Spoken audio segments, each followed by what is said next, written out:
ओम नमः सिद्धेभ्यः। ओम नमः सिद्धेभ्यः। ओम नमः सिद्धेभ्यः। मंगलम भगवान वीरो मंगलम गौतम मुनि मंगलम कुंद कुंदाद्यो जैन धर्मोस्तु मंगलम सर्वमंगल मांगल्यम सर्वकल्याणकारकम प्रधानम सर्वधर्माणां जैनम जयतु शासनम जैनम जयतु शासनम वंदितु सर्वसिद्धि ध्रुवमचलमणोऽवगतिं पत्ये पोच्छामि समय पाहुः मिणमोऽसुधि केवलीभणिधम्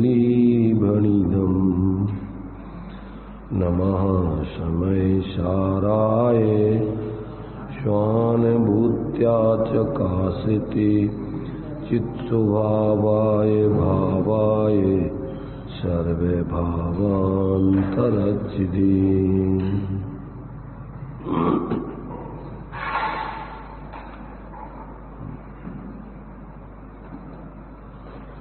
चर्चा अपनी गाथा 19 समय सार जी की चल रही है। इसमें शिष्य का प्रश्न था, यह शिष्य की तरफ से प्रश्न उठाया था कि ये आत्मा कब तक अप्रतिबुद्ध अज्ञानी मिथ्या दृष्टि रहता है, उसके बारे में कहो। तो आचार्य देव ने उसका जो समाधान दिया है वो बहुत ही मार्मिक समझने लायक है। ये अज्ञानी रहने का टाइम से मतलब नहीं है, इस अज्ञानी पने रहने का तो भावों से मतलब है कि जब तक आप अपने को इस भाव रूप अनुभव करते रहोगे तो उतने टाइम तक अज्ञानी कहलाओगे। तो टाइम पर तो आरोप आ जाएगा, टाइम तुम्हें अज्ञानी नहीं बनाएगा, तुम्हारे भावों से तुम अज्ञानी और ज्ञानी बनोगे। तो जब तक तुम अज्ञानता के भाव करते रहोगे, विपरीतता के भाव करते रहोगे, तब तक अज्ञानी रहोगे। और जिस समय तुम ऐसे जो अपना मूल स्वरूप है, जो अपने लिए भी क्रम से यहाँ पर 13वीं गाथा से बताने का चालू किया था आचार्य देव ने कि 9 तत्वों में वो अपना एकत्वपना रूप स्वरूप, अपना जो जीवत्व स्वरूप, चैतन्य स्वरूप, जो आत्मा का द्रव्य स्वभाव रूप है, जब तक जीव अपने को उस रूप जानता मानता अनुभव नहीं करता है, तब तक ये जीव नास्ति रूप में अज्ञानी बना रहता है। और अस्थि रूप में यहाँ बता रही है कि फिर अनुभव कैसा करता है, जब तक अपने को अपने रूप अनुभव नहीं करता है, तो फिर वो अनुभव कैसा करता है जब वो अज्ञानी कहलाता है। तो उसका अस्थि रूप पक्ष बता रहे हैं कि वो अज्ञानी क्या अनुभव करता है कि अपने को नो कर्म रूप में या मेरे में है, ऐसा जब तक ये अनुभव करता रहेगा तब तक ये जीव अज्ञानी रहेगा। इसमें तुम्हारे अनुभव के आधार पर तुम्हारा अज्ञानीपना है, कोई समय तुम्हें अज्ञानी नहीं बनाता है। ये तो तुम स्वयं जब इस प्रकार से अपने को जैसी हो वैसा नहीं जानोगे, वैसा नहीं मानोगे, वैसा अनुभव नहीं करोगे तो अज्ञानी रहोगे। और जैसे तुम हो वैसा तुम अपने को जानो, मानो, अनुभव करो तो ज्ञानी हो जाओगे। तो ये तो तुम्हारे ऊपर है कि तुम्हें कब तक अज्ञानी बने रहना है। नहीं, ये तो अपने लिए जैसे कोई मंजिल इतने किलोमीटर है, अब कोई पूछे कि हम वहाँ कितनी देर में पहुँच जाएंगे, तो तुम्हारे ऊपर है, इतनी रास्ता पार करना है तुम्हें। अब तुम चाहे साल भर लगा दो करोड़ते में, और चाहे वहाँ पहुँचो ही नहीं कभी, उस दिशा से विपरीत चलते रहो तो कभी नहीं पहुंचोगे। तो तुम्हारे ऊपर है कि तुम वहां कब पहुंचोगे, तुम्हारे पास साधन क्या है, तुम उस दिशा में कदम बढ़ाते हो कि नहीं। तो ऐसे ही यहाँ पर है कि जो तुम्हारा स्वरूप है, जब तुम अपने ऐसे स्वरूप, अपना स्वरूप नहीं जानते, मानते, अनुभवते, और अपने को क्या अनुभवते हो, इस कर्म नो कर्म आदि रूप अपने को अनुभव करते हो, तब तक आप अज्ञानी बने रहोगे। तो आचार्य देव ने तो सीधी सीधी तरीके से उस बात का समाधान किया है कि भाई ये तुम्हारे ऊपर है कि तुम्हें कब तक अज्ञानी बने रहना है। अगर बने रहना है तो अपने को ऐसा अनुभव करते रहो, और ज्ञानी बनना है तो तुम जैसा तुम्हारा मूल स्वरूप है, एकत्व विभक्त पर से भिन्न अपनी गुण पर्यायों में एक रूप रहने वाला ऐसा चैतन्य स्वरूप अपने को देखो, जानो, अनुभव करो, उसी समय से तुम ज्ञानी बन जाओगे। ये तो तुम्हारे ऊपर है कि तुम्हें कब तक अज्ञानी बने रहना है। और अज्ञानी बने रहना है तो अपने को ऐसे अनुभव कर रहे हो, करते रहोगे।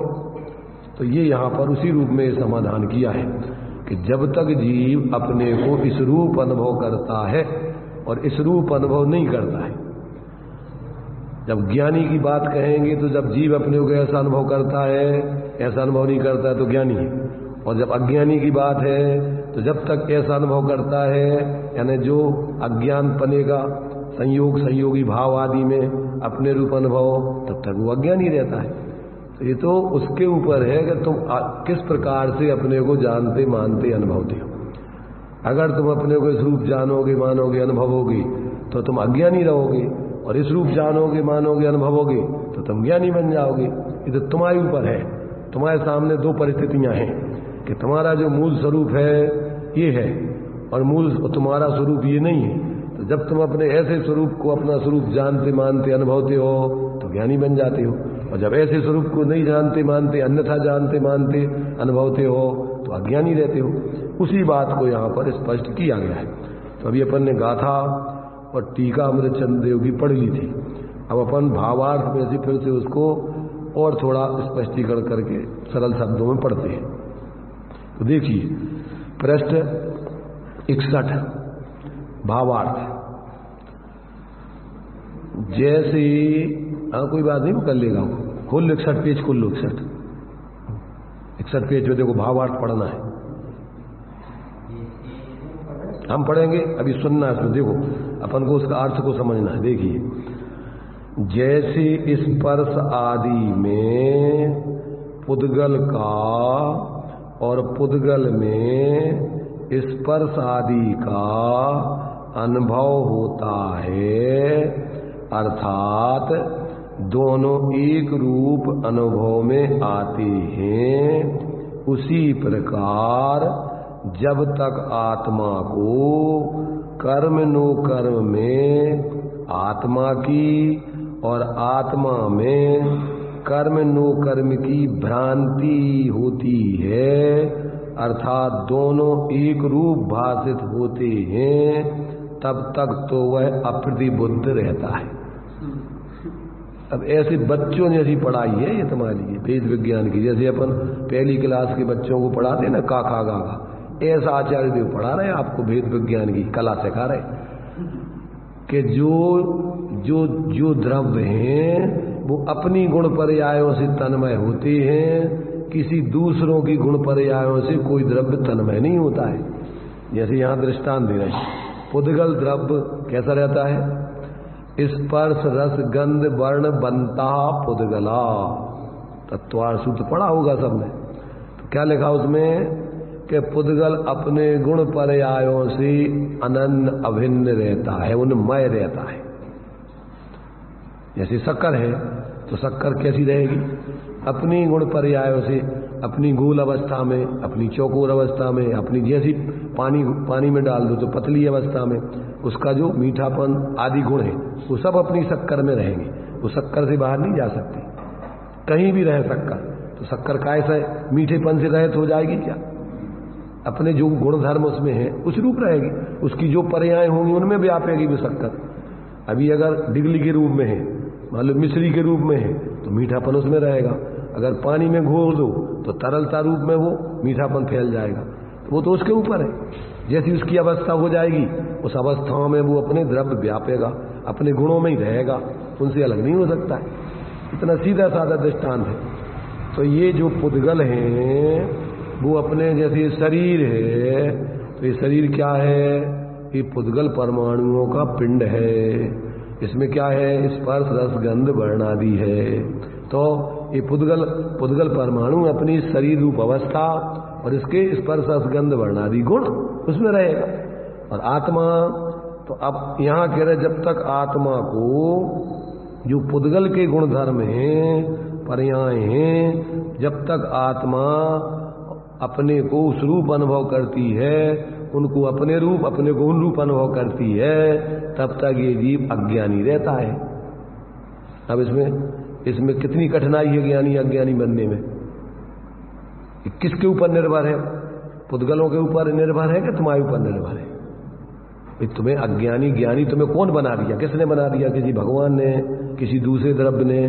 तुम्हें अज्ञानी किसने बनाया? तुम अपनी मूर्खता से बने हो ना। तुम शरीर आदि रूप नहीं हो, कर्म आदि रूप नहीं हो, और तुम अपने को देह जीव को एक मान रहे, तब अज्ञानी किसने बना दिया? कि तुम अपनी मूर्खता से खुद बन गए। अब तुम्हें ज्ञानी बनना है तो कौन बनाएगा तुम्हें ज्ञानी? भगवान बनाएंगे, गुरु बनाएंगे, शास्त्र बनाएंगे, कौन बनाएगा? वे तो बताएंगे तुम्हें। ये तो बता रहे हैं जिनवाणी।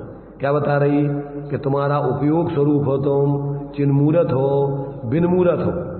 बिनमूर्त माने पुद्गल के गुण धर्मों से रहित हो। पुद्गल मूर्तिक है और आत्मा मूर्तिक है, तो आत्मा में पुद्गल के गुण धर्म नहीं है। कब नहीं है?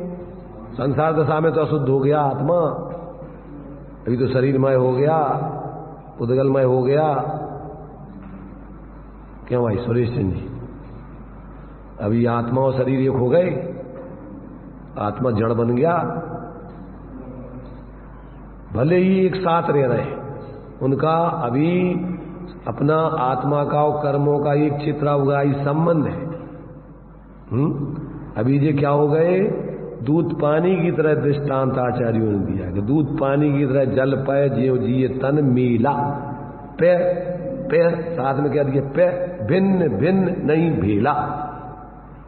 मिल जाने पर भी दोनों की सत्ता अलग अलग है, आत्मा के प्रदेश अलग है, आत्मा के गुण अलग हैं और आत्मा की पर्याय अलग है।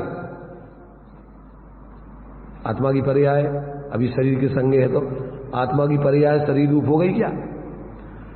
अणु गुरु देह पमाणो, भले ही वो उसमें संकोच विस्तार नाम की सामर्थ्य है, तो वो अपने ही गुणों में, अपनी द्रव्य में वो पर्याय रहती है। वो पुद्गल के द्रव्यों में गुणों में नहीं चली जाती। तो उसका आकार शरीर के प्रमाण अपनी आत्मा में वो अलग विद्यमान है। अणु गुरु देह पमाणो उपसंहारप्त सप्त दो चेदा असमय दो वो हारा निश्चय नय दो असंख्य देश होगा। निश्चय से उसके कितने प्रदेश हैं? असंख्यात प्रदेश ही है। भले ही वो जैसे शरीर में जाता है संकोच विस्तार करके उतने शरीर प्रमाण हो जाता है, पर अगर उसको फैलाओ तो कितना हो जाएगा? पूरे तीनों लोकों में फैल करके अखंड, टूटेगा नहीं। द्रव्य टूट करके खंड खंड नहीं होता है।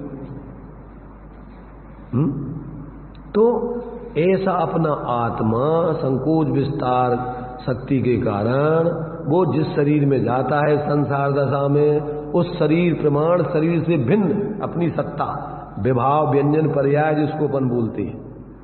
आत्मा की अभी कौन सी पर्याय है? विभाव व्यंजन पर्याय। शरीर आदि के निमित्त पूर्वक अपना शरीर रूप आकार बनाकर शरीर से भिन्न शरीर जैसे रूप में अपना उतना परिणमन करके रह रही है।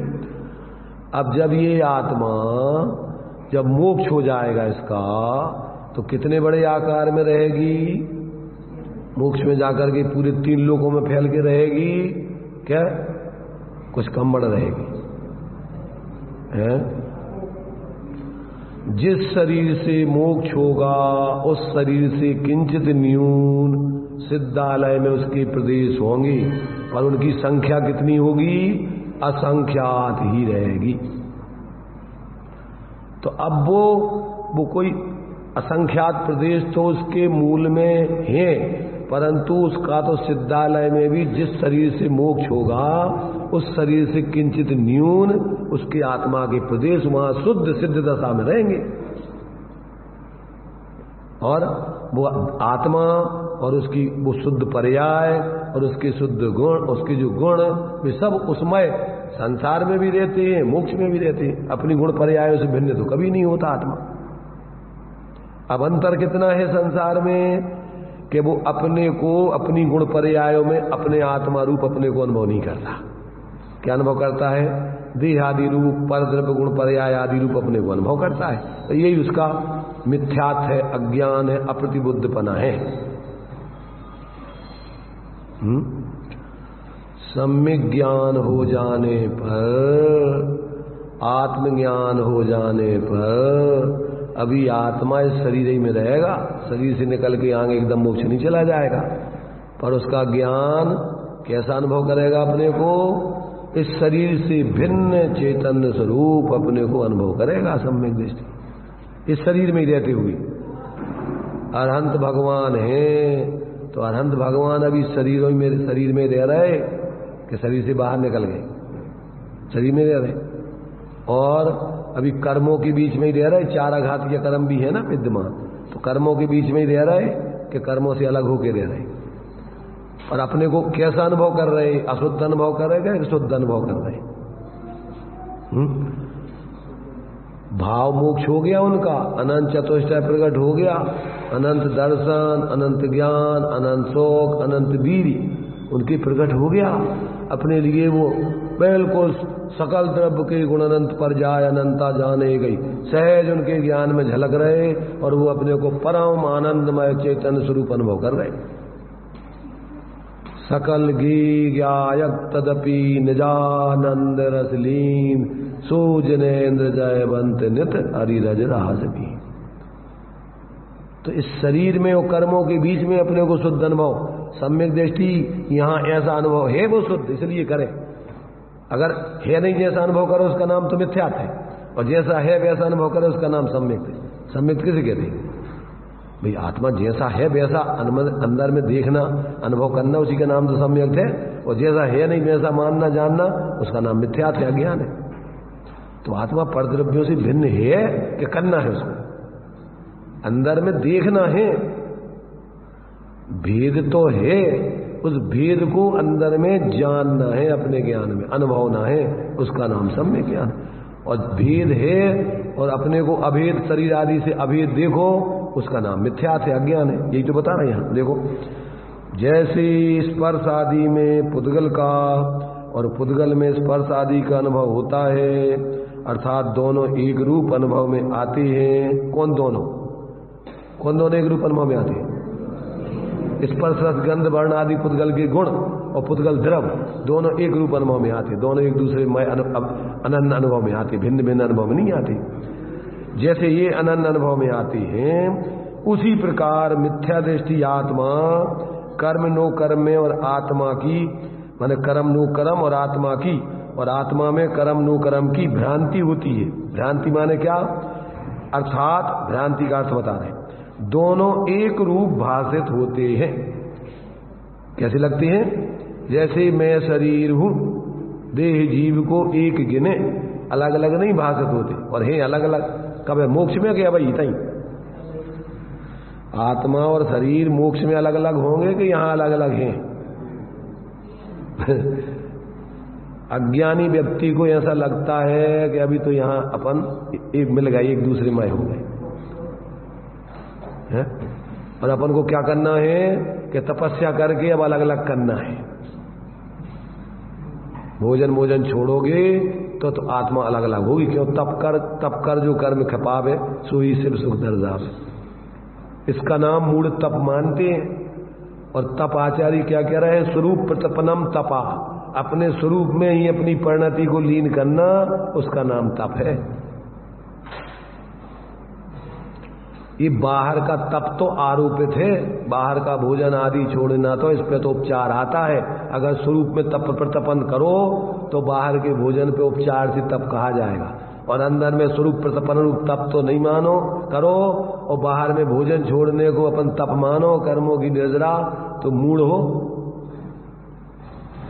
भोजन तो अपन देखो, भोजन तो जो है 33 सागर तक के जो आयु वाले देव हैं, वे 33,000 वर्ष तक भोजन करने की इच्छा नहीं होती उनको, तो उनकी कितनी निर्जरा होती कर्मों की। भोजन छोड़ने से अगर तप होता हो तो क्या होगा कि 33,000 वर्ष तक 33 सागर के देवों को खाने का विकल्प नहीं होता है, परंतु तप बिल्कुल भी नहीं है। क्यों कि स्वरूप प्रतपन रूप जो साधुओं के जीवन में हो सकता है, मनुष्यों के जीवन में हो सकता है, वो देवों के जीवन में उस पर्याय में हो नहीं सकता है स्वरूप की ऐसी, इसलिए वे अवरस सम्यक दृष्टि से आगे नहीं बन सकते। और मुनिराज की भूमिका में जो सच्चे मुनिराज हैं, वे अपने स्वरूप की उत्कृष्ट लीनता करके 3 चौकड़ी कसाया भाव के रूप वीतरागता का सेवन करते हैं, वे तपस्वी हैं। देखो ऐसा तप तो अगर मुनिराज कदाचित बाहर में डेली भोजन भी कर रहे हो तो भी ये तप तो उनके चल ही रहा है, स्वरूप प्रतपन वाला 3 चौकड़ी कसाय के अभाव वाली वीतरागता निरंतर चलती है। इसलिए दिया है कि अगर कोई चौथे गुण स्थान वाला भोजन छोड़ के उपवास भी करे और मुनिराज भोजन कर रहे हो तो चौथे गुण स्थान वाले को निर्जरा नहीं होगी, और छठम गुण स्थान में भोजन करते हुए मुनिराज को असंख्यात गुणी निर्जरा चल रही। ऐसे भोजन करने से, छोड़ने से, के स्वरूप में लीनता से।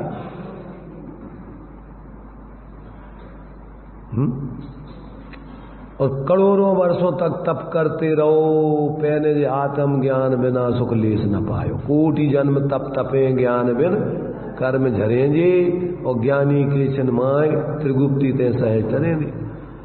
तो सामान्य व्यक्ति तो बेचारे भोले, बाहर में जितना समय के लिए भोजन छोड़ दो उतनी बड़ी तपस्या दिखती है उनको। उनको उतनी तपस्या दिखती है।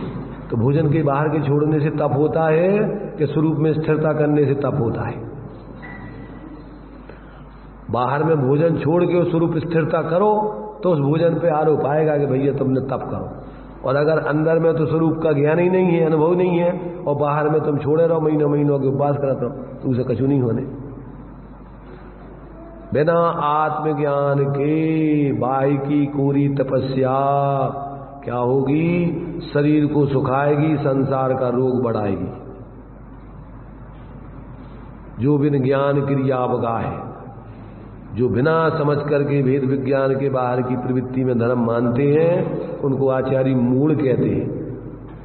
मूढ़ नहीं, मूढ़ों के राजा कहते हैं। जो बिन ज्ञान क्रिया अवगा है, और जो बिन क्रिया मोक्ष मग चाहे, और जो बिन मोक्ष कहे में सुखिया, ते अजान मूढ़न में मुखिया। बिना तत्व ज्ञान के जो तप करते हैं उनके तप होते ही नहीं है। बिना आत्मज्ञान के जो तप करते हैं उनके तप होते ही नहीं है। जीव ने ऐसा तप तो अनंतों बार कर लिया है, परंतु उससे आज तक एक भी कर्मों की नजर नहीं हुई।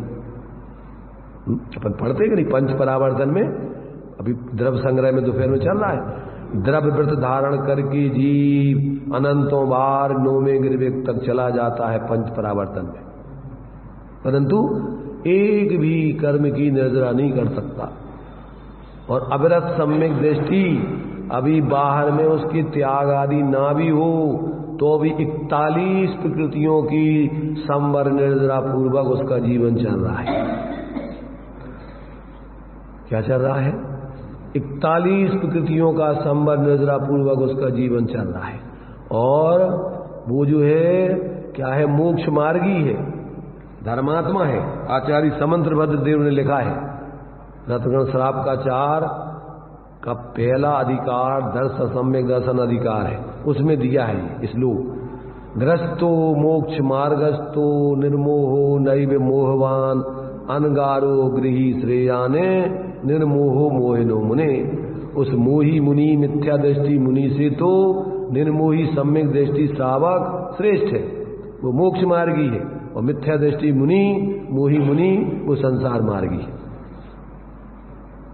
आचार्यों ने लिखा है 2000 साल पहले लगभग आचार्य समंतभद्र हुए, उनने लिखा श्रावकाचार में, ये रत्नगण श्रावकाचार पढ़ो, श्रावकों के लिए बतलाया और मुनियों का इस प्रकार दृष्टांत दिया कि अगर बिना आत्मबोध के, बिना सम्यक के मुनि बन जाओ तो भी वो जो गृहस्थ घर गृहस्थी में रह करके स्वरूप आराधना करते हुए जी रहे, वे तो मोक्ष मार्गी है और तुम संसार मार्गी। ये अपने साथियों को समझा रहे हो। कौन? आचार्य समंतभद्र, जो भस्मक व्याधि जिनको हो गई थी ना, मुनि पद छोड़ करके उन्होंने और उसका उपचार करके फिर दीक्षा लेकर के, प्रायश्चित लेकर के फिर साधु बने थे। उनने लिखा, किसी गृहस्थ ने नहीं लिखा ये ग्रंथ। इसलिए यहां पर कह रहे भैया, सबसे पहले भेद विज्ञान आत्मज्ञान करके और फिर आगे के लिए आप बाह्य त्याग आदि को अपनाकर सम्यक मोक्ष मार्ग में प्रवृत्ति करो। उसी में लिखा है, क्या लिखा? मोह तिमिराप हरने दर्शन लाभात वाप्त संज्ञाना राग द्वेष निर्वृत्ति चरणम प्रतिपद्यते साधु। कब सम्यक चारित्र का आचरण करता है ज्ञानी विवेकी धर्मात्मा पुरुष? कि जब मिथ्यात्व का नाश हो जाने से सम्यक ज्ञान की प्राप्ति हो गई है, जिसे अब राग द्वेष की निवृत्ति करने के लिए अब बाहर से निवृत्ति करके और विशेष स्वरूप प्रवृत्ति करने के लिए उद्यमशील होता है। कब? सम्यक श्रद्धा धार पुनि सेवऊ सम्यक ज्ञान, और सम्यक ज्ञानी होय बहुरी दिन चारित लीजिए, एक देश और सकल देश तसु भेद गई। बिना आत्मज्ञान के, बिना सम्यक दर्शन ज्ञान के और बाह्य आचरण मात्र से अपने को धर्मात्मा मानना, ये तो जीव ने अनंत बार कर लिया ऐसा कार्य, पर उससे कुछ भी शांति तो मिली नहीं। तो ये आचार्य लिख रहे हैं कि भैया देखो, तुम अज्ञानी कब तक रहोगे? कि जब तक तुम अपने स्वरूप को, अपना स्वरूप जानोगे, मानोगे, अनुभवोगे नहीं, और पर को, पर भावों को अपना स्वरूप जानोगे, मानोगे, अनुभवोगे, तब तक तुम अज्ञानी मिथ्या दृष्टि रहोगे। किससे कह रही? किससे कह रही? जीव मात्र से, सभी जीवों से। इस समूषण में दिया हुआ उपदेश है। समूषण में किसको उपदेश दिया जाता है? सभी जीवों को। किसी व्यक्ति विशेष की बात नहीं है, संप्रदाय विशेष की बात नहीं है। ये तो 3 लोक के जीवों के लिए उपदेश दिया जा रहा है कि तुम्हें अगर अपने को प्रतिबुद्ध बनाना है, सम्यज्ञानी बनाना है, तो तुम अपने को जैसा पुद्गल में स्पर्श रस गंध वर्ण आदि होती हैं, वैसे ही तुम अपने को, अपने अगर इन संयोगों में अपने को अनुभव करोगे तो मिथ्या दृष्टि बने रहोगे। और तुम अगर अपनी गुण पर्यायों में अपने जीव पने को देखोगे, अपने को जीव रूप अनुभव करोगे, तो तुम प्रतिबुद्ध हो जाओगे, ज्ञानी बन जाओगे। तत्वार्थ सिद्धानम सम्यक दर्शनम का ना, तो 9 तत्वों में परद्रव्यों से भिन्न अपनी आत्मा की प्रतीति अनुभूति करना, वो सम्यक दर्शन है।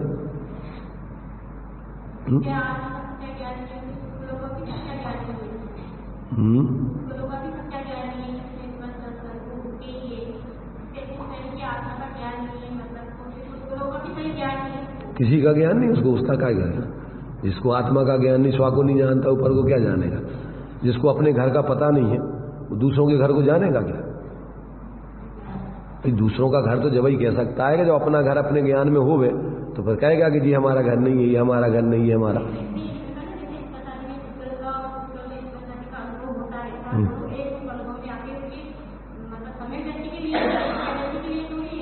तो वही तो बता रहा है, वो तो सम्यक दृष्टि बता रहा है कि मिथ्या दृष्टि बता रहा है? बता कौन रही? तो सम्यक दृष्टि तुम्हें बता रहे कि 2 तरीके से ऐसा अनुभव होता है, या तो अपन को गुण पर्यायों में द्रव्य का अनुभव करो, या पर द्रव्य गुण पर्यायों में अपना अनुभव करो। तो ऐसा पर में अपना अनुभव करोगे तो मिथ्या दृष्टि रहोगे। और जैसे वो पुद्गल की गुण पर्याय पुद्गलमय रहती हैं, ऐसी अपनी गुण पर्यायों में अपनी आत्मा तुम्हें दिखाई देने लग जाए तो सम्यक दृष्टि बन जाओगे। और अगर पर द्रव्य गुण पर्याय में तुम अपनी आत्मा देखते रहोगे और पर को अपने रूप मानते रहोगे तो मिथ्या दृष्टि रहोगे। ये तो तुम्हें समझा रहे हैं ज्ञानी।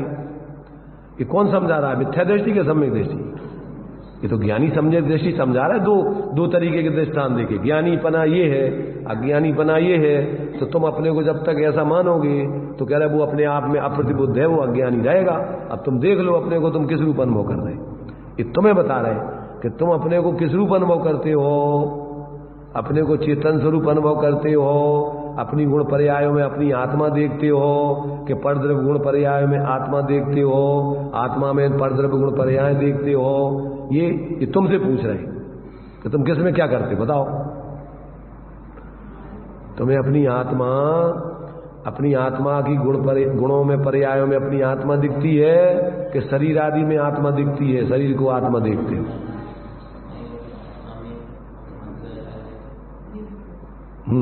तो देखो क्या कह रहे, उसी प्रकार जब तक आत्मा को कर्म नो कर्म में आत्मा की और आत्मा में कर्म नो कर्म की भ्रांति होती है, भ्रांति माने क्या, अर्थात दोनों एक रूप भाषित होते हैं, तब तक वो है अप्रतिबुद्ध माने अज्ञानी, मिथ्या दृष्टि। और जब वह यह जानता है कि आत्मा तो ज्ञाता ही है और कर्म नो कर्म पुद्गल के ही हैं, तभी वह प्रतिबुद्ध होता है। अब दृष्टांत देखो दूसरा, जैसे दर्पण में अग्नि की ज्वाला दिखाई देती है, समझना भ्रम और सम्यक ज्ञान का लक्षण क्या है। जैसे दर्पण में अग्नि की ज्वाला दिखाई देती है, वहां यह ज्ञात होता है, जो सम्यक ज्ञानी विवेकी है वहां यह ज्ञात होता है कि ज्वाला तो अग्नि में ही है। ज्वाला काय में है, अग्नि में ही है, वह दर्पण में प्रविष्ट नहीं है। और जो दर्पण में दिखाई दे रही है वह तो दर्पण की स्वच्छता ही है। ये तो दृष्टांत दे दिया तुम्हें, समय विवेकी व्यक्ति ऐसा जानता है। अब ये सम्यक दृष्टि, इसी प्रकार कर्म नो कर्म अपने आत्मा में प्रविष्ट नहीं है। आत्मा की ज्ञान स्वच्छता ऐसी ही है कि जिसमें ज्ञेय का प्रतिबिंब दिखाई दे। इस प्रकार कर्म नो कर्म ज्ञेय है, इसलिए वे प्रतिभाषित होते हैं। ऐसा भेद ज्ञान रूप अनुभव आत्मा को या तो स्वयं हो जावे अथवा कोई उपदेश सुन करके ऐसा अनुभव करे, तब वह प्रतिबुद्ध हो जाता है। इतना सीधे साधे सरल दृष्टांत देकर के बिल्कुल आपको हथेली पे रख करके बता रहे। अब इसमें तुम्हें ये क्या कठिन लगता है समझना, ये तो लौकिक दृष्टांत तुम्हारे जीवन में प्रति समय अपन अनुभव कर रहे हैं कि नहीं। अब वो मिथ्या दृष्टि चिड़िया क्या करती है, अपन मिथ्या चिड़िया जैसे अनुभव करो कि जब सामने दर्पण के वो आती है तो उसको क्या भ्रम हो जाता है। चिड़िया को देखा कभी दर्पण के सामने बैठ करके वो क्या करती है, क्या करती है, उस दर्पण में चोंचे मार मार के परेशान होती रहती। क्यों मार रही वो चोंचे, उसको ऐसा भ्रम हो गया है कि जो सामने एक चिड़िया और बैठी है, अब ये चिड़िया अब हमसे लड़ने के लिए आई है, तो अब वो क्या करती है, तो उसको मार के भगाना चाहती है। अब वो तो जितना तुम लड़ोगे तो तुम्हीं से लड़ रहे, किसी दूसरे से लड़ रहे क्या। ऐसे अपने ज्ञान में जो ज्ञेय भाषित हो रहे वो तो अपने ज्ञान की अवस्था है, और अपन अपने ज्ञान में वो मिथ्या दृष्टि, अरे वो निश्चयाभासी, अरे वो व्यवहार वाला, अरे वो फलाना पंथी। अपने ज्ञान में अपने ज्ञान के आकार हैं भी, इसमें कोई पद नहीं आ रहा, वो तो अलग ही बैठा है। और अपन क्या करते हैं, फिर उसमें द्वेष करते हैं, फिर अपने को ये अपने हैं और उसमें राग करते हैं। वे भी दूर ही है, मंदिर मूर्ति गुरु तुम्हारे में नहीं घुसते, वे अपने ज्ञान में अपने ज्ञान की स्वच्छता के कारण से अपने ज्ञान की अवस्था में मात्र ज्ञात होते, और वो तो भिन्न ही रहते हैं। और अपने ज्ञान में ही अपन उन ज्ञाकारों में राग करते हैं, मोह करते हैं, द्वेष करते हैं अपने में, जबकि वो तो ज्ञान सामान्य का ही विशेष परिणाम है। उसमें तो ज्ञान ही व्याप रहा है, उसमें ज्ञेय नहीं, कोई परद्रव्य नहीं आए, तो उसमें अपन इस विशेष आकार को गौण करो, उसमें सामान्य आकार को मुख्य करो, तो अपनी आत्मा उसमें अनुभव में आ जाएगी। विशेष का करो तिरोभाव, क्योंकि उसमें विशेष में सामान्य व्याप रहा है। जैसे अपन दृष्टांत समझो कि ये जो हिंदुओं में कि जब नई नई शादी होती है तो सावन में वो सावनी भेजी जाती है, तो उसमें गड़िया गुल्ला भेजे जाते हैं। गड़िया गुल्ला जानते हो ना? गड़िया गुल्ला शक्कर के अनेक जो है पशु पक्षी चित्र बना बना करके भर के और उसमें भेजे जाते हैं।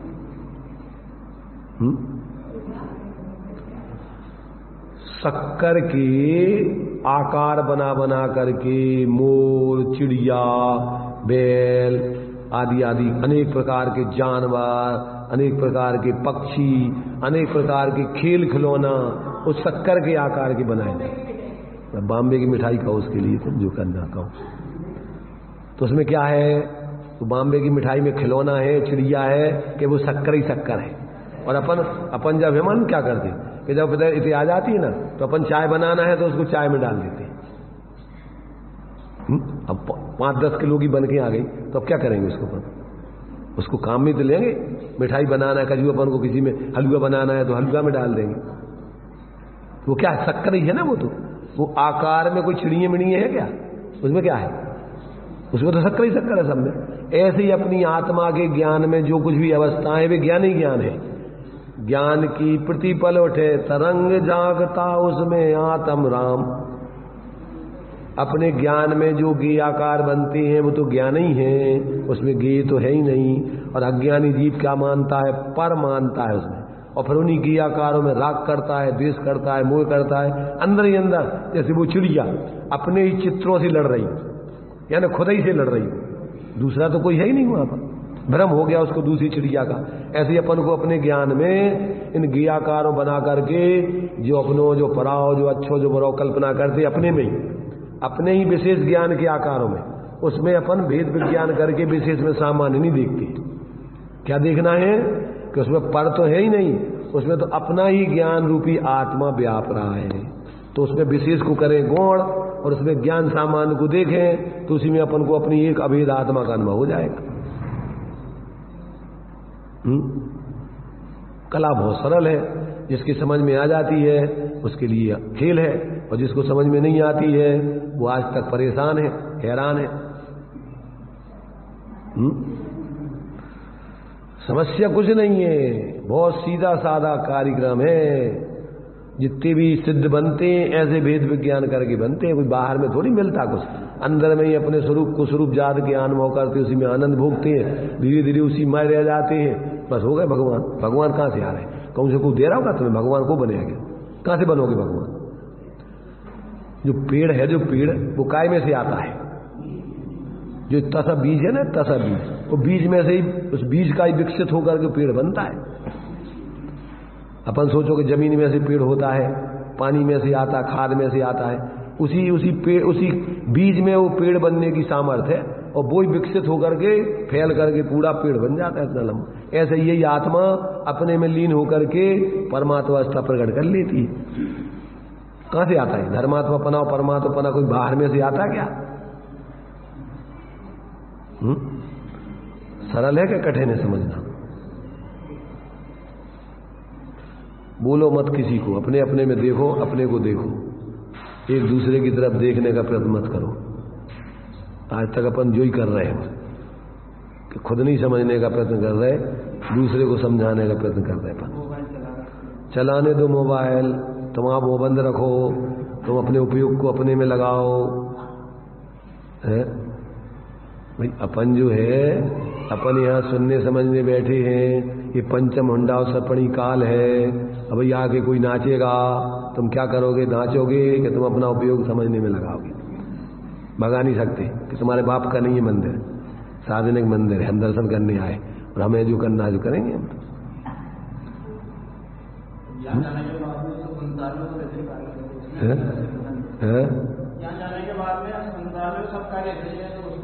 उसमें भी यदि सीखना है, मौत की कुआ में भी तुम्हें साइकिल चलाना है, सब उपसर्गों के बीच में भी तुम्हें आत्मा का ध्यान करना है। अभी तो कोई उपसर्ग नहीं कर रहा तुम्हारे, वो अपने अपने में खेल रहा हो, कीड़ा करता हो।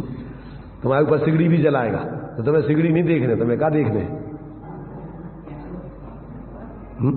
5 पांडवों के ऊपर कड़े गर्म कर करके जलाए रखी सिर पे, तो उनने क्या देखा?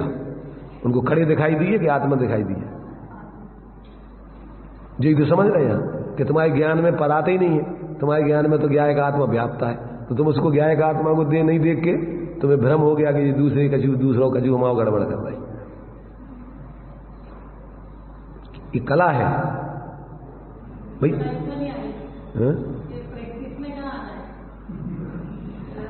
नहीं तो कौन लाएगा प्रैक्टिस में? भगवान।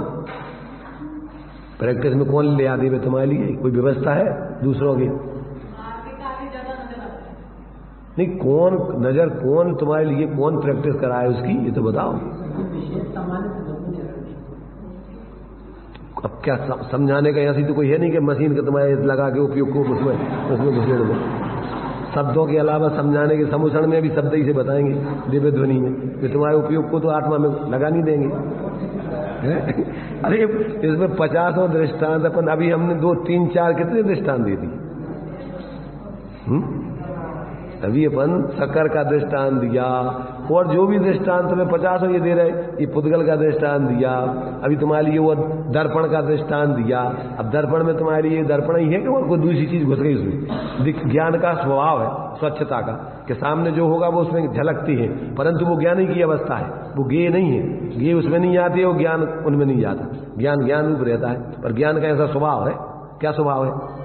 कि वो जैसे ज्ञेय होते हैं, वो अपने उसमें ज्ञानाकार में रह करके उसमें झलकाता है दर्पण में। अब वो दर्पण तो तुम कहोगे अब इतना पूरा लोक विश्व है, अपना ज्ञान रूपी दर्पण भगवान के ज्ञान में क्या नहीं झलक रहा है? उनको क्या तकलीफ है? न किसी में राग कर रहा है, न द्वेष कर रहा है, मात्र जहां बस ज्ञाता दृष्टा अपना आनंद भोग रहे। तो अपन भी कहाँ हो रहा हो, कहां पर हो रहा है? अपन अपने को अपने ज्ञान में ज्ञान आत्मा के अलावा कोई आती नहीं है। जब अपन ऐसा देखेंगे तो अपन को कुछ दूसरे दिखेंगे नहीं, अपन को न किसी के राग करने का, न द्वेष करने का, कोई विकल्प ही करने का काम नहीं है। भाई अपन संसार में तो इतने बड़े बड़े कार्य देखे ना अपन ने वर्तमान युग में, कि उनके सिर पे सिगड़ी जला दी, कड़े पहना दिए, सियालनी ने खा लिया, शेरनी भग गई और कोलू में पेल दिया, कितने कितने समाधि मरण का प्रकरण पर, कितने कितने पर तो तुम्हारे जिये कौन दुख है? तो तुम्हारे सामने तो ऐसा कुछ हो नहीं रहा होगा, तुम्हारी सिर पे सिगड़ी जला रहा हो गई है?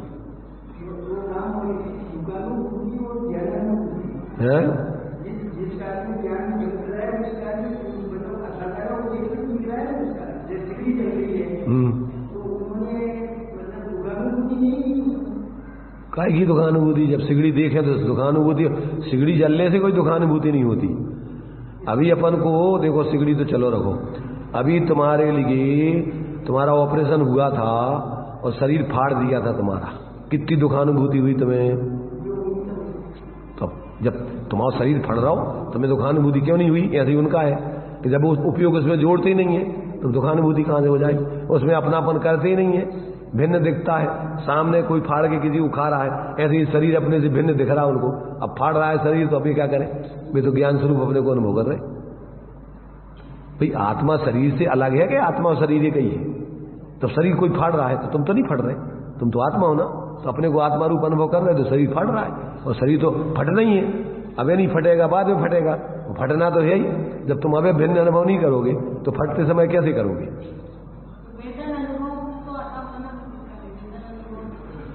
अभी अपन को कुछ नहीं पता, ना वेदन पता है, ना अनुभव पता है, ना ज्ञान पता है, ना सुख पता है, ना दुख पता है, कुछ नहीं जानते ना।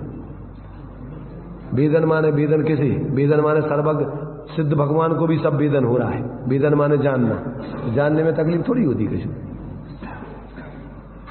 जानते तो है, सब जान रहे, उनको कितनी तकलीफ तो होती मोह से। जब शरीर में मैं कट रहा होगी ऐसा मानोगे, जब तुम्हें उसमें एकत्व बुद्धि होगी तो तुम, अरे तुम सुनो, अबे तुम सुनो, कटने पिटने की बात तो दूर रहो। जिस व्यक्ति को शरीर में ज्यादा एकत्व होता है ना, और डॉक्टर उधर इंजेक्शन भरता है और इधर वो रोने लगता, अब वो कहे भैया हम क्या कर, हम तो दूसरों को लगा इंजेक्शन। वो कहते हम तुम्हें थोड़ी, हम तो दूसरे को मरीज को लगा रहे हैं, उसके लिए भर रहे, तुम क्या करो रहे? तो चिल्ले आए तो काय की तकलीफ है? वो इंजेक्शन तो लगा ही नहीं है तुम्हें। अब ये तुम्हें लगा हो कि इंजेक्शन हमें घुसे लगा, इंजन हमें घुसे लगा, अब मर गए, हम मर गए। तो तुम्हारी तो कल्पना ही है ना उसमें। और जिनको शरीर से भेद विज्ञान है, आता है गणेश प्रसाद बर्णी जी का, क्या उनने कही भैया अब तुम्हारे बहुत भयंकर काल रहा, कौन सा फोड़ा हो गया, तो बड़ा ऑपरेशन होगा, बेहोश बेहोश करना पड़ेगा। उन्होंने कहा नहीं बेहोश तो नहीं हम होने देंगे, हमें बेहोशी तो हम नहीं करेंगे। तो अब ऑपरेशन करेंगे तो फिर तुम्हारे लिए कि तुम ऑपरेशन करो, हमें चिंता नहीं है उसकी, कर दो, शरीर है, हमें पता है इस शरीर का ऑपरेशन हमारा ऑपरेशन नहीं है, हमारा ऑपरेशन तो हम अंदर में अपने रखेंगे। और वे पाड़ते रहे, चीड़ते रहे और वे अपने आराम से बैठे रहे, समय सार का स्वरूप का विचार करते रहे और बिल्कुल ऐसी सामान्य जैसे बैठे रहे। तो डॉक्टर ने बड़ा आश्चर्य हुआ, उसने कहा यार ये तो हमने पहला ऑपरेशन किया है, ऐसा कोई आदमी हमने देखा नहीं कि उसको कुछ ऐसे नहीं लग रहा कि हमारा शरीर का ऑपरेशन हो रहा। उनने अपना उपयोग अपने चिंतन मनन में ध्यान में लगा लिया, उनको पता ही नहीं कि क्या हो रहा। तो ये तो उपयोग की है। अपन देखते हैं किसी में अपन ज्यादा बिजी हो, पैर में ठोकर लग जाए, खूना खान हो गया, दूसरों वाले तुम्हें खून नहीं कर रहा हूं, जब अपन को अरे खून नहीं कर रहा हूं, अपना उपयोग नहीं है, पता ही नहीं है किसी को। 99% तो लोग कोरोना से नहीं मरे, भय से मर गए। कोरोना पर तनक से बुखार होगा जो हमें कोरोना होगा, अब मर गए, बस हो गए। तो ये तो तुम्हारा शरीर छूटते हुए भी वो नहीं मरता है। क्यों? कि वो तो अपने को ज्ञान स्वरूप अनुभव करता है, तो आत्मा तो मरता ही नहीं है। शरीर पहले ही छूटा देख लिया उसने ध्यान करके, तो अब तो शरीर छूटते समय भी उसको कोई अंतर नहीं पड़ता है। बैठे बैठे अपन को तो यहाँ मृत्यु महोत्सव बताया। महोत्सव माने क्या? अरे प्रसन्नता पूर्वक शरीर छूट रहा है, जान रहे, कुछ नहीं, अपना कुछ नहीं है इसमें। अपन तो जैसे यहाँ रह रहे ऐसे ही इस शरीर जब आयु छोड़ के कहीं जाएंगे तो जहां वहीं ऐसे ही रहेंगे। तो भी तो सब में ज्ञान पूर्वक आत्मामय होकर जा रहे हैं, तो अपना तो कोई छूटे नहीं जाए। जो छूट रहा है वो अपना नहीं, अपन नहीं, और जो अपन है वो छूटता नहीं। इसलिए अपन को जब ये पहले बुद्धिपूर्वक ऐसा निर्णय होने चाहिए। बुद्धिपूर्वक अपन देखते हैं लड़की में अपन को निर्णय हो गया कि पराये घर की बारात है, ये पराये घर का धन है। तो जब अपन शादी करके विदाई करते हैं तो कितनी तकलीफ होती है अपन को, और प्रसन्नता होती है कि दुख होता है? बताओ। शादी करते समय माँ बाप के लिए खुशी होती है कि दुख होता है? विवेकी व्यक्ति है तो खुशी होती है। आजकल तो सभी विवेकी है, क्योंकि वो तो बड़ी बड़ी उम्र में, पहले छोटी मोटी उम्र में होती थी, रोते धोते थे। अब आजकल कदाचित मोह से माँ बाप रोवे, परंतु लड़कियां तो हंसती जाती हैं। अरे पापा चिंता मत करो, पापा टाटा, मम्मी टाटा। और अब तो मोबाइल में होता है, बैठे बैठे पापा क्या कर रहे तुम? देखो पापा यहां हम ये रोटी आज जी बना रहे हैं। तो क्या है? खेल है, समझ, ज्ञान। अज्ञानता में परेशानी है, ज्ञान हो जाने पर तो खेल है। दुनिया में है क्या रोना धोना का क्या काम है? मूर्खता में दुख होता है, अज्ञानता में परेशान होता है, मोह से व्यक्ति दुखी होता है। ज्ञान पूर्वक ज्ञान में काहे का दुख है? जैसा वस्तु के स्वरूप वैसे जान लिया आनंद है, और जब तक ऐसा नहीं जानो तो तकलीफ तो मूर्खता की है अपन को। भाई आत्मा तो मरता नहीं है, और पुद्गल भी नाश होता नहीं है, अवस्था से अवस्थांतर होता है। पुद्गल की भी अवस्थाएं बदल जाएंगी। जितने द्रव्य अनादिकाल से अनंत काल तक रहते हैं, कोई का नाश होता है क्या? अपन पढ़ते हैं इस लोक की रचना कि नऊ ना करे ना धरे को, सट द्रव्य मई ना हरे को, सो लोक माई बिन समता, दुख सहे जीव नित्य भ्रमता। न कोई ने इस लोक को बनाया है, न कोई इसको नाश कर सकता है, न कोई इसको धारण किए है। ये तो क्या करता है? नित्य रहते हुए पर्याय में परिवर्तित होता रहता है। प्रत्येक पदार्थ परिणमनशील रहते हुए नित्य बना रहता है, क्योंकि उसमें उत्पाद, व्यय, ध्रुव, युक्तम, सत, ये शक्तियां हैं उसमें तीन। उत्पाद नाम की शक्ति है, व्यय नाम की शक्ति है, ध्रुव नाम की। 47 शक्तियों में उत्पाद, व्यय, ध्रुवत्व नाम की शक्ति प्रत्येक द्रव्य में है। उसका क्या काम है कि प्रति समय पुरानी पर्याय का अभाव, नई पर्याय का उत्पाद, और द्रव्य पने से वस्तु ज्यों की त्यों बनी रहे। ये उसकी तीनों शक्तियां उसमें निरंतर है। तो अपना काम वस्तु पने से वो निरंतर ज्यों की त्यों करती रहती, बदल करके भी नहीं बदलती, नहीं बदल करके भी बदलती रहती। पर्याय अपेक्षा बदलती रहती है, और द्रव्य पने से, ध्रुव पने से वस्तु ज्यों की त्यों रहती। तो उसका स्वभाव है। जैसे स्वभाव का ज्ञान हो जाने पर अपन को कभी समस्या है ही नहीं। नित्य रहते हुए बदल रहे, अपने रूप रह करके ही बदलते।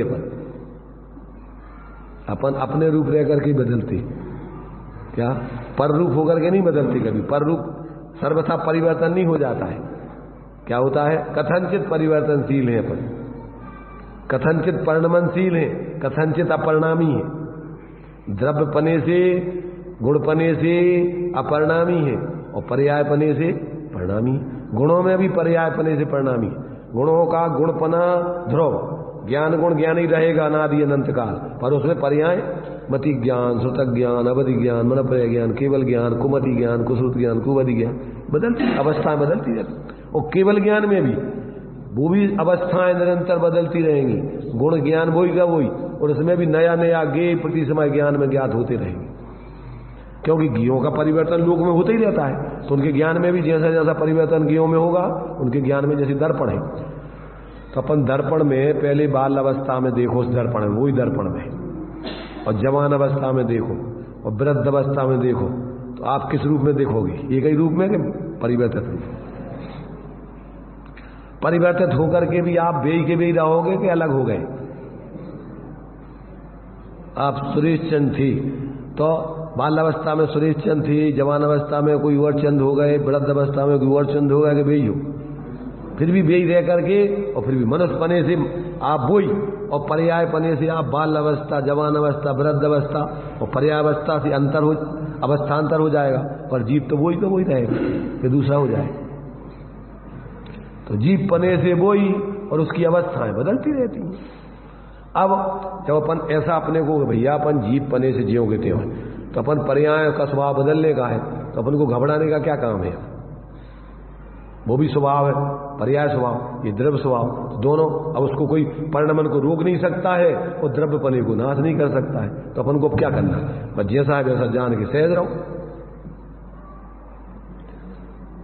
तकलीफ क्या है बताओ? अब तुम सोचो कि हाँ भाई बाल अवस्था ही बनी देवे, तो क्या होगा कि वो तो रह नहीं सकती। अब परेशान हो गए तुम, अब रोते रहो, तुम याद करते रहो कि वो दिन कितने बढ़िया थे अपन जब बालक थे।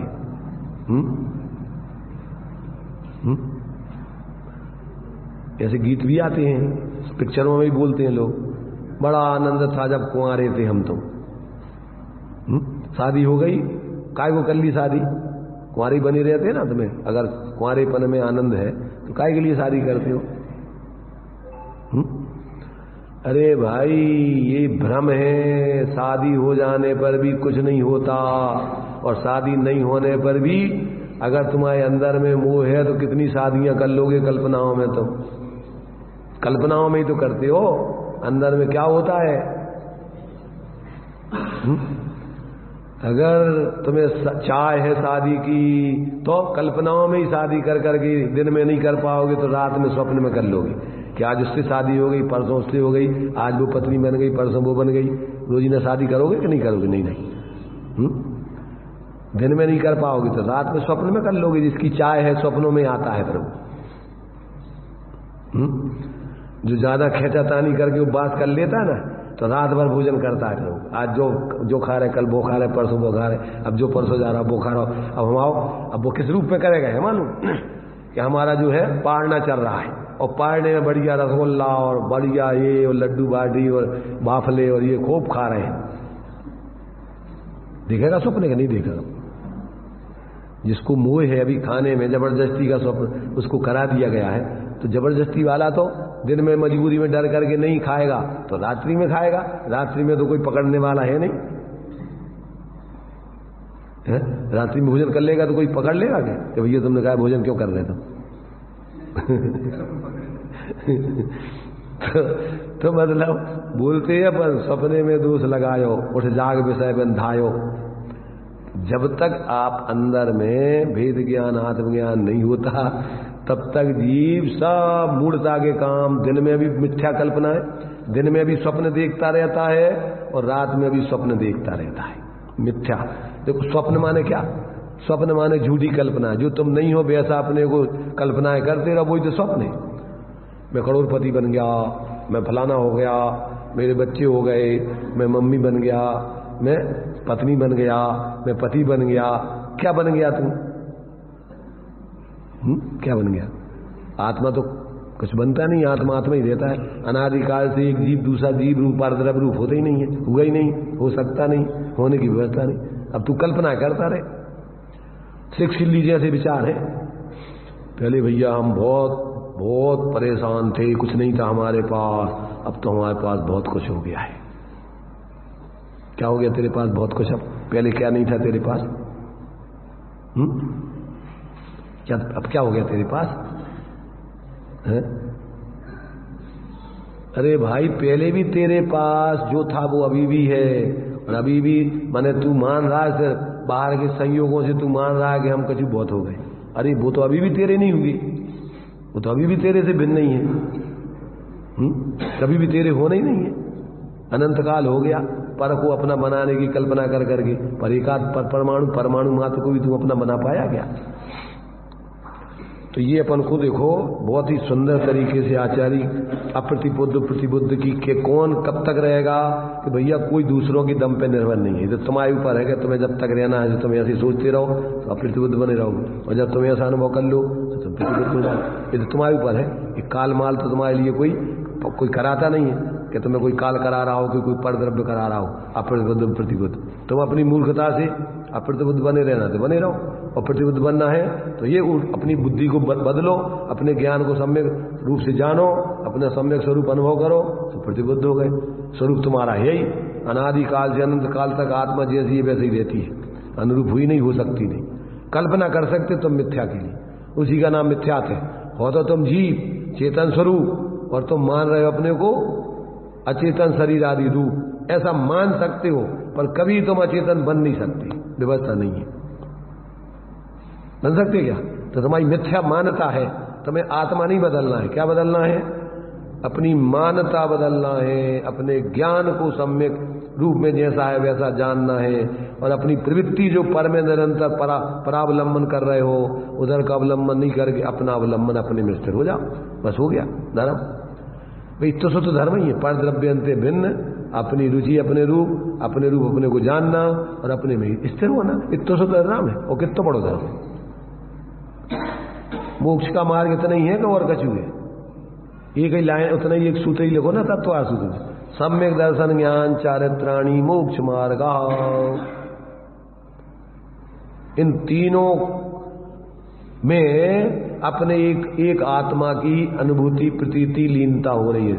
तीनों में एक दिख रहा है, तीनों में एक का ही अनुभव हो रहा है।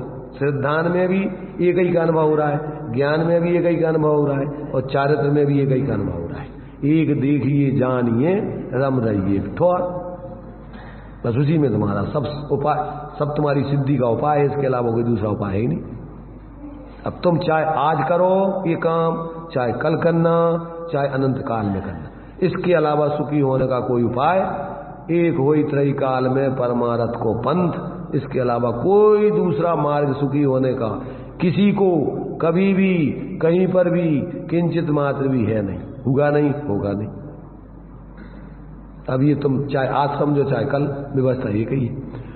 इस प्रकार से ऐसा भेद विज्ञान रूप अनुभव आत्मा को या तो स्वयं हो जावे निसर्गत सम्यक, और या फिर दूसरों के उपदेश से हो, तभी वह प्रतिबुद्ध होता है। ये आचार्य 2000 साल पहले भगवान महावीर अंतिम तीर्थंकर की दिव्य ध्वनि से परंपरा जो अभी तक चल रही है, उस परंपरा से आया हुआ ये उपदेश है। ये अपने घर की बात नहीं है, और अपने घर की बात है।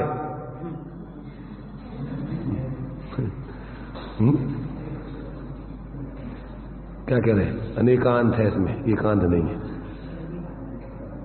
चली तो आई है व्यवहार से, परंपरा से, वहां से, परंतु ये अपने घर की बात बताने के लिए ये बातें आई हैं। तो ये अपनी बातें चल रही हैं। ये भगवान महावीर स्वामी की तो अनुभूति है ही, और ये अनंत ज्ञानियों की तो अनुभूति है ही, पर तुम्हारे लिए ऐसी अनुभूति कराने के लिए तुम्हारे लिए बताई जा रही है। ऐसे तुम भी अनुभव करोगे तो तुम प्रतिबुद्ध हो जाओगे, ज्ञानी हो जाओगे। ज्ञानी बनने में लगना क्या है? बताओ। ज्ञानी जो बनते हैं वो कहां से बनते हैं? अपन बोलते क्षण भर निज रस को पीछे तन मिथ्या मल को धो देता है। अब सम्यक दृष्टि बताओ कौन कौन सी गति में होती है? अब ये तो अपन शास्त्रों में सब लोग पढ़ते ना, करणान योग में कितनी गतियों में सम्यक दृष्टि होती है? काय का अनुभव करते हो? सम्यक दृष्टि काय के अनुभव से बनते हैं? उनकी आत्मा अलग होगी सब शरीर आदि से जब ये अनुभव करते हैं कि नहीं होगी?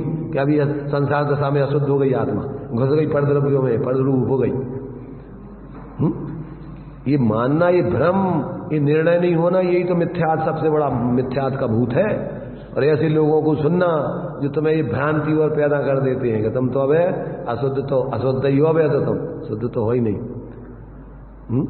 अरे भाई, जिस क्षण तुम तो परद्रव्यों से भिन्न हो ऐसा अनुभव करो तो उसी क्षण पर्याय में शुद्धि हो जाती है। श्रद्धान में सम्यक पना माने शुद्धता, और सब श्रद्धान में विपरीत मान्यता माने अशुद्ध पना। इतना ही तो अशुद्ध शुद्ध पना है। और आत्मा में कभी घुसना थोड़ी है, न निकलना है। आत्मा तो आत्मा ही रूप है, वो कभी अन्य रूप हुई नहीं, हो सकती नहीं।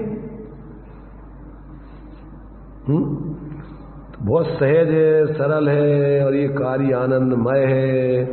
पर दिमाग में घुसने में थोड़ा अभी अपन को दिमाग में इतनी चीजें घुसी हैं कि अभी ये बातें अपन को जम नहीं पाती। इतना बिठा रखा है कचरा, और इतने इतने लोगों को आदर्श बना रखा है, मूढ़ों को। क्या ये सच्चे लोगों की बातें अपन को ये समझ में आ नहीं पाती। इतने मूढ़ों को आदर्श बना रखा है कि जो खुद भटक रहे और दूसरों को भटकाने का उपदेश देने वाले, अनादिकाल से, आज की नहीं है ज्यादा सा। आदिनाथ भगवान अकेले थे और उनके साथ में कितने 4000 विपरीत मार्ग में चले गए। और उन्हीं के परिवार में, उन्हीं के भरत चक्रवर्ती के पुत्र, उनके कौन कहलाएंगे? पोता, उन्हीं को पोता उनके विरोध में 363 मत चला दिया। उनको सुनने वाले होंगे कि नहीं होंगे? बताओ, हैं? उनके सुनने वाले होंगे कि नहीं होंगे? जब भाई तो मत चला, मत क्यों चलेगा? जब भाई जब होंगे, और आदिनाथ को सुनने वाले भी होंगे, पर हो सकता है इनको सुनने वाले कम हो, और क्योंकि इसमें तो बहुत बड़ी समस्या दिखती है, और उसमें कुछ नहीं है, सीधा सीधा है, बढ़िया सरल धर्म बता देते हैं, जिसमें तुम्हारे लिए बाहर में बिल्कुल बाहर का वो भी संसार का भी आनंद भोगते रहो और धर्म भी होता रहे। दो ही कामों में तुम्हारे लिए धर्मात्मा बना भी, तुम्हारा दो ही भोग करा देंगे तुम्हें। तो बढ़िया, तुम इतना से जो कर लो होगा तुम धर्मात्मा, और बाकी जो कजू करने का रहा तो हमें कुछ मतलब नहीं है। आके मंदिर में ऐसो कर दो वैसो कर दो, बस हो गए तुम धर्मात्मा। इस मत के तुम हो गए धर्मात्मा, हमारे यहाँ के श्रेष्ठ शिरोमणि। तुम 1 करोड़ रुपया दान में दे दो, बस हो गए तुम हमारे यहाँ के सबसे बड़े धर्मात्मा, दानवीर। तो इतना सरल धर्म। अरे ये तो बहुत कठिन है। 1 करोड़ रुपया कमाने पड़ा, जब देने पड़ा, जब तुम धर्मात्मा बन जाओ। वैसे तो कुछ देने लेने की जरूरत नहीं है, अंदर में जैसे हो वैसा जानना मानना है, तो ये तो उससे ज्यादा सरल है। पर ये अपन को ये नहीं दिखता, क्योंकि इसके लिए थोड़ा उपयोग सूक्ष्म करना पड़ता है, थोड़े अपने संस्कारों को बदलना पड़ता है। और वो तो अपन को अनादिकाल की कुटिया में पड़ी हुई है, इसलिए उसमें जल्दी समझ में आ जाता कि हाँ जो बहुत बड़ा धर्म है। मंचों पर मान सम्मान मिल जाता है, अब इसमें तो तुम्हें मान सम्मान देने वाला कोई मिलेगा नहीं, क्योंकि वो दिखेगा ही नहीं तुम्हें कि तुम क्या कर रहे हो। तुम सब में व्यक्ति बन गए, तो अब कोई बताओ, तो प्रमाण दो कैसे बन गए तुम। अब उनको अनुभव तो तुम बता नहीं सका, तुम ही खुद अनुभव कर सका। तो मैं तो तुम्हें अकेले बन जाओगे तो अकेले तुम जानोगे कि हम भैया अब हमें होगा, अब बढ़िया ठीक है, अब तुम्हारी को मान लो। जैसे एक दृष्टांत पढ़ा था हमने, एक व्यक्ति का दिमाग खराब हो गया, उसके लिए पागल खाने में भर्ती कराया गया। अब उसके लिए 2 महीने का ट्रीटमेंट था, पागल खाने में भर्ती करा करके 2 महीने बाद उसको उस पागल खाने से निकालना था। क्या हुआ कि 15 दिन तक तो वो पागलों में रह करके और अपने आनंद से पागलों जैसी क्रिया करता रहा। वे उनके बाल नोचते, वे उनके नोचते, वे उनको घोड़ा बनाते, वे उनको घोड़ा बनाते, वे उनके ऊपर बैठते, वे उनके ऊपर बैठते, आनंद आ रहा उनको। अब क्या हुआ कि 15 दिन के बाद उसने बाथरूम में फिनाइल रखी थी। फिनाइल जानते, फिनाइल रखी थी, वो फिनाइल पी गया, पागल तो पागल, वो पी गया। तो फिनाइल पीने से क्या हुआ कि उसको उल्टी और दस्त, तो जितनी गंदगी कचरा था शरीर में, दिमाग में, पूरा का पूरा सब साफ हो गया, उसकी सफाई हो गई पूरी। अब उसका दिमाग ठीक हो गया। तो वो कहे भैया हमें निकाल लो, हम तो यहाँ अब ठीक हो गए। अब वो कहते जितने आते हुए सब ऐसे ही कहते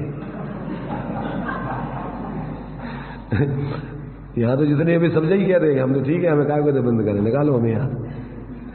तो कहीं हमें 1.5 महीना वहां रहना पड़ा। तो 15 दिन तक तो हम ऐसे रहे जैसे स्वर्गों में रह रहे हो, और 1.5 महीना हम ऐसे रहे जैसे नरक में रह रहे हो। जब उसकी बुद्धि ठीक हो गई तो वो तो नरक में जैसे रहने का अनुभव होगा उसको। क्यों क्यों ऐसा अनुभव होगा? कबीरदास जी कहते हैं कि क्या कहते हैं वे,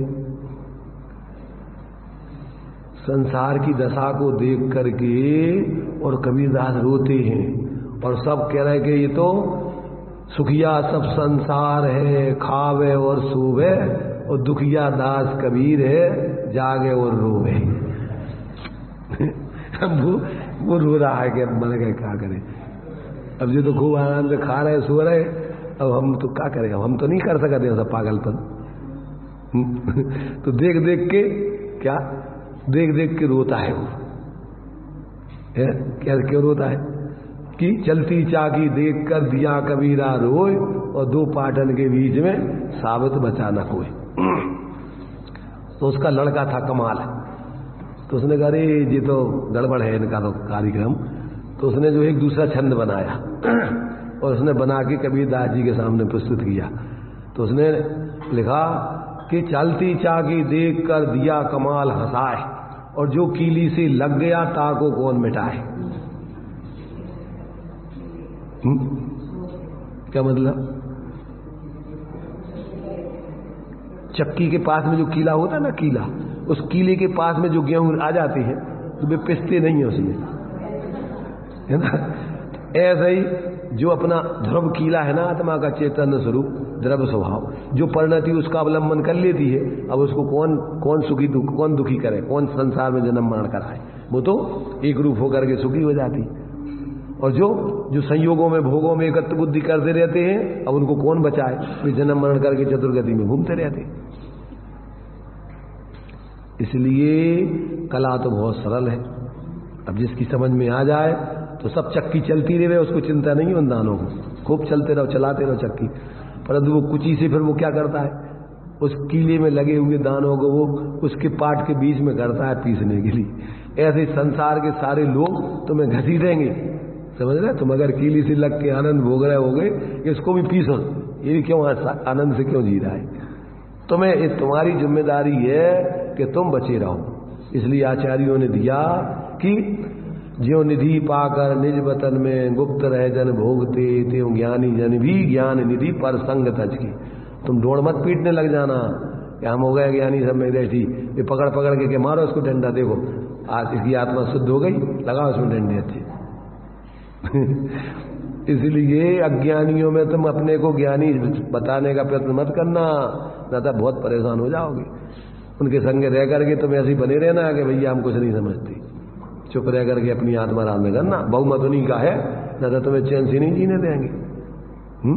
दृष्टांत दिया ना नीतिकारों ने कि सीख बाकों दीजिए साखों जाखों सीख सुहाए, और सीख दई जो बानरा तो घर बयां को जाए। ऐसी चंचल बुद्धि वाले बंदरों के लिए तुम मत शिक्षा देने लगना कि भैया देखो हम तो पक्षी हैं, अपनी चोंच से इतना बढ़िया सुंदर घोंसला बना लिया, और तुम तो बढ़िया हाथ पांव हैं तुम्हारे हैं, और तुम ठंड में ऐसे दांत कड़कड़ा रहे हो, दुखी हो रहे हो, भैया तुम अपना घर क्यों नहीं बना लेते। तो बंदरों ने क्या कहा, अच्छा तू छोटे में बड़ी बात मुझे समझा रही चिड़िया हो के, अबे बताता हूँ। और उसका गया, उसने घोंसला और फाड़ फूड़ के फेंक दिया। इसलिए समझदारी इसी में है कि अपने रत्नों के अगर व्यापारी हो तो जहां कूंजड़ों की हाट लगी हो वहां रत्नों का व्यापार खोल के मत बैठ जाना, लुट जाओगे। इसलिए जिनको आत्मकल्याण नहीं करना हो, तीव्र कसाएं हो, वहां आप अपने अगर समझ गए, क्योंकि इस काल में तो देखो बहुत तब ही रहेगी, क्योंकि हुंडा और सरपणी काल है, पंचम काल है। बिरले जी भी सत्य को समझ के, तत्व को समझ के अपना कल्याण कर पाएंगे। हर कालों में विरल होते हैं, क्योंकि 6 महीने 8 समय में फिक्स व्यवस्था है जाने की, मोक्ष, भीड़ नहीं इकट्ठी हो जाती। इसलिए कोई बिरले जी जो इतने गंभीर होकर के अपनी आत्मा आराधना करके और गुप्त रह के साधना करेंगे, वे ही आत्मकल्याण कर पाएंगे। इतना अंदर में जागरण करके अनावश्यक उलझेंगे नहीं इधर उधर। इसलिए अपन को जितने ज्ञानी हुए हैं उनने कि भैया देखो बड़ी सावधानी रखना, और सावधानी रखकर छल ग्रहण करके अपनों को नहीं ठगना, छल यथार्थता समझ करके अपने जीवन को धीरे धीरे अपने स्वरूप के आश्रय से पूर्ण वीतराग विज्ञानता में बना के सुखी हो जाना। ऐसे अनंत जीव हो गए जो मुंह केवली बोले ही नहीं, समझ रहे ना। और ऐसे भी हो गए बहुत कि सीधे निगोज से निकले और समझ में आ गई। अभी दृष्टांत दिया कि 923 जीव तो भरत चक्रवर्ती के बोलते ही नहीं थे, और सीधे निगोज से आए वो, और उनने समोसण में जाके दीक्षा ली और ध्यान लगाया और केवल ज्ञान प्राप्त किया और मुक्त चले गए। इसलिए ये मार्ग प्रदर्शन का नहीं है, ये तो अंदर में समझ के शालीनता से जी करके आनंद भोगने का है। और कोई पात्र जीव हो तो उनके लिए आत्मीयता से समझा, शब्दों ही बता सकते, वो होगा तो समझ लेगा और समझ करके वो भी अपना कर लेगा। आज तक यही ज्ञानियों ने इतना ही किया है कि भैया देखो हमने परंपरा से जो जिनने अनुभव किया था, जिनने जाना था, उनके आधार से हमने भी सुना समझा और प्रयोग किया, तो हमें भी वास्तव में ये बात ऐसा ही है। ऐसा ही तुम भी इसका अगर सुखी होना चाहते हो तो तुम अपने उस आत्मा को परद्रव्यों से भिन्न देखो, जानो, अनुभव करो, उसमें आनंद आएगा, वही तुम्हारा जीवन की सार्थकता है। तो ये बात यहाँ इन्होंने, भैया अज्ञानी तो तुम अपने कारण से बने हो, कोई दूसरा नहीं बनाए है तुम्हें, तो तुम अज्ञानी ऐसा मानोगे, जानोगे, अनुभव करोगे तो अज्ञानी बनाओगे। और अगर तुम्हें ऐसा अज्ञानपना छोड़ना है तो जो या तो तुम स्वयं ऐसा समझ लो, और या फिर किसी ज्ञानियों ने जो उपदेश दिया उसके सुन के और फिर समझ के अपना कल्याण कर लो। तो ये बात यहाँ इसमें लिखी है। अब आगे श्लोक में भी इसी बात को और उन्होंने अपनी तरीके से स्पष्ट करने का प्रयत्न करके तात्पर्य व्यक्ति में भी आचार्य एक एक दो दो तीन तीन तरीके से इसमें अपन को समझाया जा रहा है। आचार्य कुंद कुंद की मूल गाथा है, आचार्य अमृतचंद की क्या है आत्मख्याति टीका, और आचार्य जयसेन स्वामी की तात्पर्य वृत्ति टीका, और उनके अमृतचंद आचार्य के फिर उसको अपनी तरफ से कलश, और फिर ज्ञानियों के और उसमें भावार्थ आदि ऐसे लिख के तुम्हें सब प्रकार से, जिसमें भ्रांति तुम्हें क्यों कि अनादि काल के कुसंस्कार हैं, बहुत जल्दी अपन इधर से हटे नहीं कि फिर भी मुंह की बातें विचार चालू हो जाते। इसलिए बार बार इसका अभ्यास करेंगे तब ये मिथ्यात गलेगा। जैसे बहुत समय का कपड़े पर मेल चढ़ गया हो ना, तो बहुत तीव्रता से चिकट जाता कपड़ा, तो उसमें बहुत समय गलाना पड़ता है साबुन पानी को लगा करके, और धीरे धीरे जब वो गल जाए तो फिर उसको अच्छे से धो करके उस मेल को निकाला जाता। ऐसे अपने ये कुसंस्कार अपनी परिणति में जो जमे अनादि के, उनको अपन जब ऐसी तत्वाभ्यास बार बार करेंगे तभी जाकर के मिथ्यात गलेगा।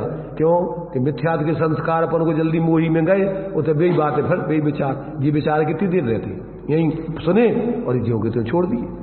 तो जब तक तुम्हें प्रैक्टिकल नहीं हो जाए, धारा प्रवाह भगवान जिनेंद्र के द्वारा बताए इस उपदेश का अभ्यास करते रहना, तभी मिथ्यात गलेगा। ये नहीं समझ लेना कि भैया आप सुन लो हमने समझ लो, ये समझ लिया सुन लिया, और संसार की बातें भी नहीं सुनी समझी, भी नहीं करी तुमने कभी, बे तो अपन रोज ना भाई कि भाई उसमें संतुष्ट नहीं होती। और इधर तनक में अपन थोड़ा सुना समझाओ के लिए बस वो तो जान लिए, क्या जान लो, अरे इस मय होना है तो जानने से अकेले काम थोड़ी चलेगा।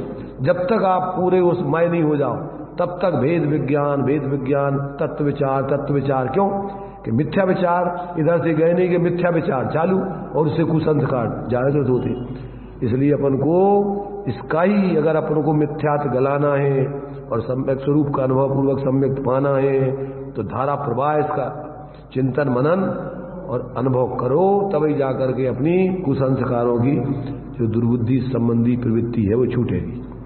चलिए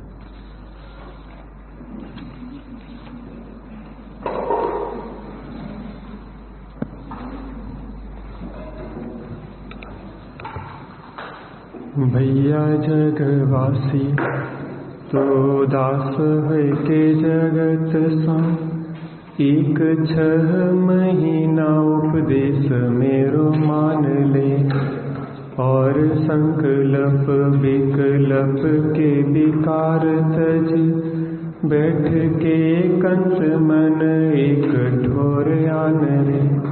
तू ही सर जल ताको तू ही है कमल, ताको तू ही मधुकर है सुबास पहचान ले। प्राप्ति न होए कछु ऐसो तू विचारत है, सही होए प्राप्ति स्वरूप यों ही जान ले।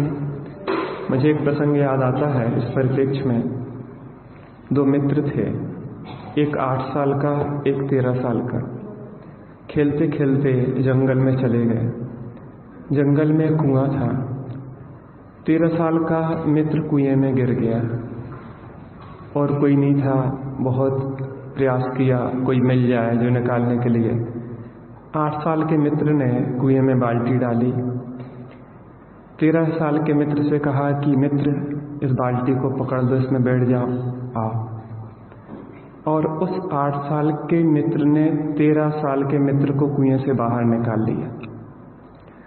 दोनों मित्र गांव में आए, लेकिन गांव के किसी व्यक्ति ने यह बात नहीं मानी कि 8 साल का बच्चा 13 साल के बच्चे को कैसे निकाल सकता है।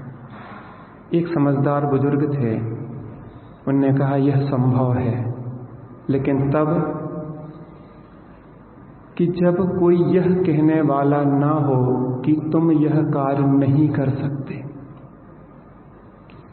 इस बच्चे से वहां पे कोई ने इसको हतोत्साहित नहीं किया था कि तुम इस 13 साल के बच्चे को कैसे निकाल लोगे, तुम 8 साल के 13 साल का कैसे निकाल लोगे। पता, ऐसे लोगों से बचे रहना जो तुम्हें हतोत्साहित करते हैं कि तुम आत्मानुभूति पूर्वक सिद्धत्व दशा नहीं प्राप्त कर सकते, क्योंकि सामर्थ्य तो हम में अनंत है। लेकिन ऐसे लोगों की संगति जो हमारी सामर्थ्य को प्रकट नहीं होने देती, वह महा अपराध है। हम सभी में भगवान बनने की सामर्थ्य है। यहाँ पे 19वीं गाथा के भावार्थ में देखो, जयचंद जी छाबड़ा से तो हमारा विशेष लगाव है, उनके प्रति बहुत बहुमान आता है। जयचंद जी छाबड़ा ने जो भी टीकाएं की हैं, भावार्थ आदि लिखे हैं, वह अपनी पूर्ण अवस्था में लिखे, पूर्ण परिपक्वता की दशा में लिखे। एक एक उनके शब्द सिद्धांत सूत्र हैं, इतने गहरे मर्म खोले हैं कि शायद बहुत बिरले जीव ऐसे हुए हैं। बहुत ही महान कार्य किया है इनने जो रहस्य खोले हैं समय सार आदि के भावार्थ आदि लिख के। तो हमें स्वामी जी तो इतने आह्लादित होते थे जयचंद जी छाबड़ा का नाम लेके कि आहा सांचा पंडित तो यही है। तो इन ज्ञानियों का किसी का भी तिरस्कार नहीं करना भैया, ये बहुत बड़ी बात है।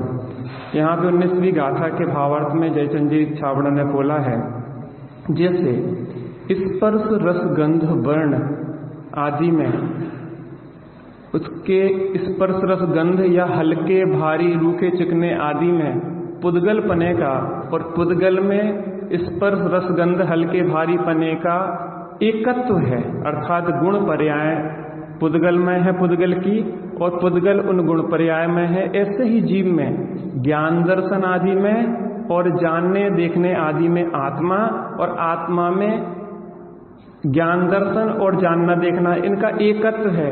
लेकिन अज्ञानता कहाँ खड़ी होती है? जब हम स्पर्श रस गंध वर्ण आदि में और हल्के भारी पने में आत्मा का और आत्मा में स्पर्श रस गंध वर्ण और हल्का भारी एकत्व करते हैं, तो यह अज्ञानता है। और यथावत जानते हैं तो अज्ञानता दूर होती है। 2 गाथाएं आई हैं।